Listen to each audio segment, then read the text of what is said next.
弟兄姊妹平安，今天是2025年的5月8号。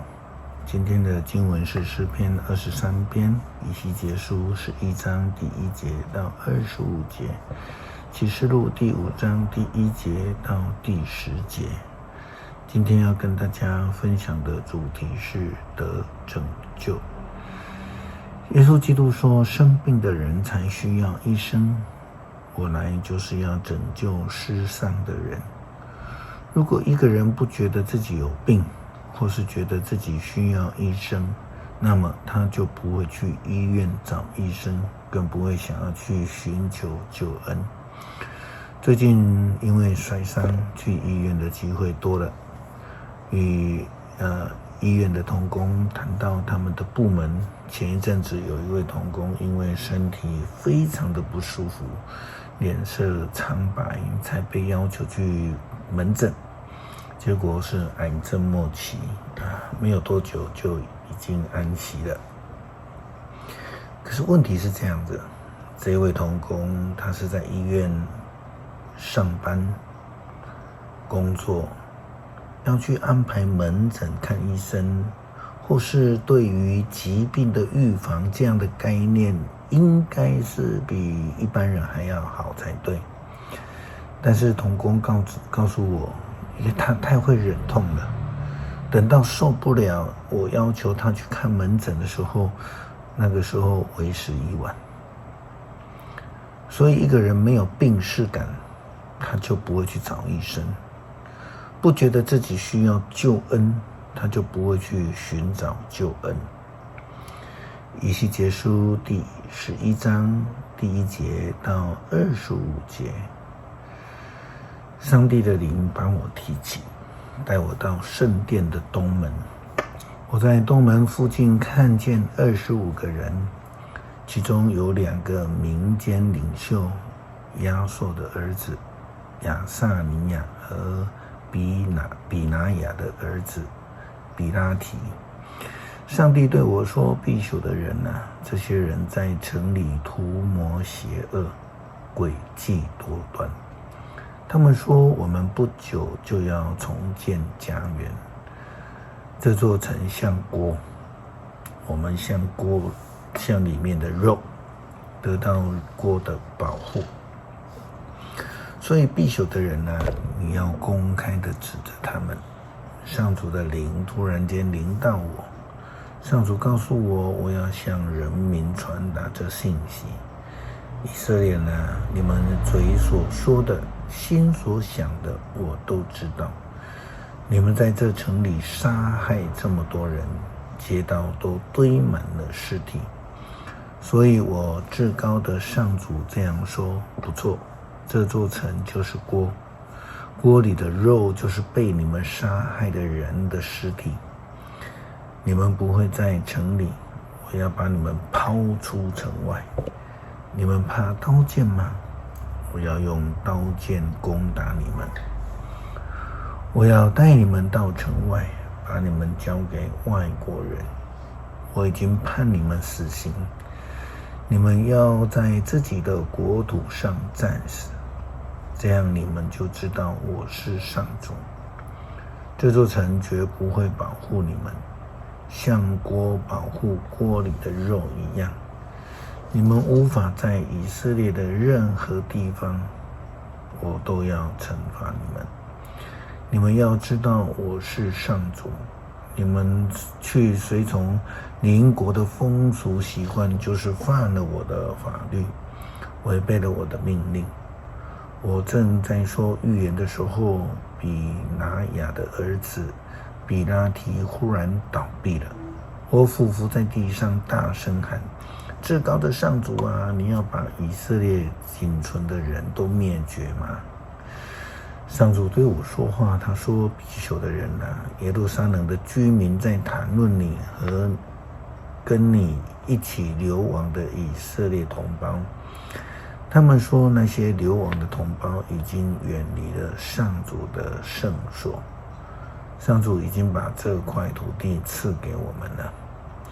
可是你们要把我的话传达给一同流亡的同胞，虽然我把他们放逐到遥远的列国，分散到不同的地方去，但我还是要和他们一起在流亡的地方做他们暂时的圣所。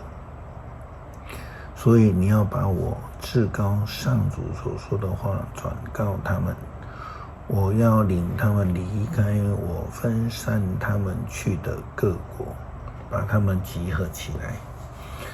我要把以色列的土地归还他们，他们还乡以后就必须除去所有可憎可厌的偶像。我要把新的灵、新的心赐给他们，我要除去他们那颗石头般坚硬的心，另赐给他们有血有肉肯服侍的心，这样他们就会遵守我的法律，忠心服从我一切的命令。他们要做我的子民，我要做他们的上帝。至于那些喜欢拜可憎可厌的偶像的人，我要照他们的行为惩罚他们。至高的上主这样宣布了。基路伯起飞，轮子随着他们，以色列上帝的荣耀在他们上面。上主的荣耀上升，离开了城，停在城东的那座山上。在异象中，上主的灵把我提起，带我到流亡到巴比伦的同胞那里，然后异象消失了。于是我把上主指示我一切的话都告诉流亡的同胞。以色列人呢，因为敬拜偶像，得罪上帝就被掳了，因此他们也希望能够得到上帝的救恩，但是没有认罪悔改，领受上帝圣灵的新生命，就没有办法得到救恩。启示录第5章第1节到第10节，我看见坐在宝座上的那一位，右手拿着书卷，这书卷的两面都写满了字，用7个印封着。我又看见一个大力的天使高声宣布，谁配揭开这些印，展开这书卷呢？可是无论在天上、地下或是地底下，都没有一个人能够展开书卷或是阅读的。我放声大哭，因为没有人展开或是阅读这书卷。于是长老中的一位对我说，不要哭，看吧，那从犹大支族出来的狮子大卫的后代已经得胜了。他能够揭开7个印，展开书卷。接着我看见那被4个活物和长老围绕的宝座中，有羔羊站着。羔羊像是被宰杀过的，有7个角、7个眼睛，就是上帝的7个灵，是被差派到世上各地去的。那羔羊上前，坐在宝座上的那位右手拿着书卷接过来。他这样做的时候，4个活物和24个长老就俯在羔羊的面前，每一个长老都拿着竖琴和盛满着香的金炉，这香就是信徒的祷告。他们唱着一首新歌，我要你配受那书卷，揭开上面的印，因为你曾被杀，由于你的牺牲流血，你从各部落、各语言、各民族、各国家把人赎回来，归给上帝。你使他们成为祭司的国度，来侍奉我们的上帝。他们将在地上掌权。医生呢，可能有很多的选择，但是救恩呢，只有一个，就是那流羔羊血赐下拯救的耶稣基督。诗篇23篇，上主是我的牧者，我一无缺乏。他让我躺卧在青草地上，领我到安静的水边。他使我的灵魂苏醒，他照着应许引导我走这义路。